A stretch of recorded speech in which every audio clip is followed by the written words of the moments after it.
Hi guys, welcome to my channel. நம்ம collection வீடியோவில் இன்றைக்கி என்ன லன்ச் மெனுன்னு பார்த்தீங்கன்னா, இன்றைக்கி ஃப்ரைடேனாலே நம்ம ஊரில் ஸ்பெஷல் தான்.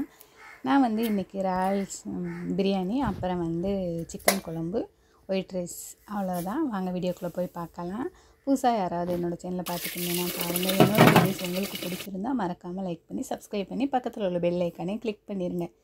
அப்போ தான் நான் போடுற வீடியோட நோட்டிஃபிகேஷன் உங்களுக்கு உடனுக்குடன் வந்து சேரும். வீடியோவை மிஸ் பண்ணாமல் பாருங்கள். பாஸ்மதி ரைஸ் எடுத்துருக்கிறேன். நான் வந்து 1.5 கப் எடுத்துருக்கிறேன். அந்த உலக்கால 1.5 கப்புக்கு வந்து 3 கப் தண்ணி சேர்த்துக்குங்க.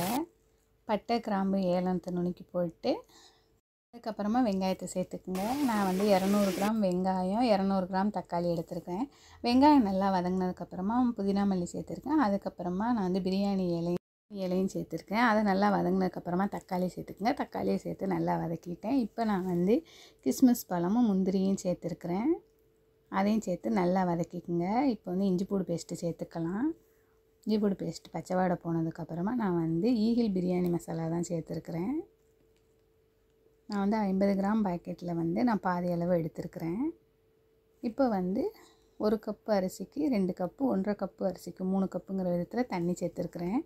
இது விசிலில் போடுறதா இருந்தால் நம்மளுக்கு 2.5 கப்பு போகுது. நான் விசிலில் போடலை, நார்மலாக தான் போட்டிருக்கேன். ஆனால் குக்கரில் பண்ணியிருக்கேன். தேவையான அளவு உப்பு சேர்த்துக்குங்க. நான் வந்து ஒரு லெமன், சின்ன மீடியம் சைஸ் லெமனில் 1 சேர்த்துருக்குறேன். அவ்வளோதான். மேலே நெய் கொஞ்சமாக சேர்த்துருக்கேன். அந்த வீடியோ எடுக்க மறந்துட்டேன். பக்கத்துலேயே நம்ம இறாலையும் பொரித்து வச்சுருந்தோம். அந்த இறாலையும் எடுத்து இப்போ மேலே சேர்த்துக்கலாம். நான் ஃபஸ்ட்டே தாளிக்கும் போது கொஞ்சமாக மசாலா போட்டு பெரட்டாத இறால் கொஞ்சம் சேர்த்துட்டேன், ஒரு ஃப்ளேவருக்கு வேணும்னு.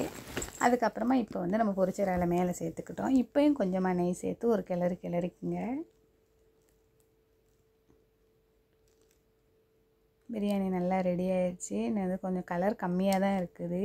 ஆச்சி பிரியாணி மசாலாவாக இருந்தால் கொஞ்சம் டார்க்காக இருக்கும் கலரு. ஈகிள் பிரியாணி மசாலாவுக்கு வந்து கொஞ்சம் உரப்பு கம்மியாக தான் இருக்கும். அது வந்து லைட்டாக இருக்குது. பசங்களுக்கு பிரியாணியும் இறாலையும் எடுத்து கொடுத்து அவங்க சாப்பிட்டுக்கிட்டு இருக்காங்க. இது சிக்கன் கிரேவி வந்து எங்களுக்கு தான். அப்புறம் வந்து பையன் சாப்பிடும் போதே முட்டை எடுத்து வச்சு, அம்மா நான் காஞ்சனா மாதிரி பண்ணுறேன், என்னை காமிங்க அப்படின்னு சொல்லிட்டு ஒரு முட்டை எடுத்து வச்சுக்கிட்டு முட்டை அப்படின்தான். அதே ஒரு வீடியோ கிளிக் எடுத்தேன். ஓகே கைஸ், இந்த வீடியோ பிடிச்சிருந்தா லைக் பண்ணுங்கள், ஷேர் பண்ணுங்கள், கமெண்ட் பண்ணுங்கள், சப்ஸ்கிரைப் பண்ணுங்கள். தேங்க்ஸ் ஃபார் வாட்சிங்.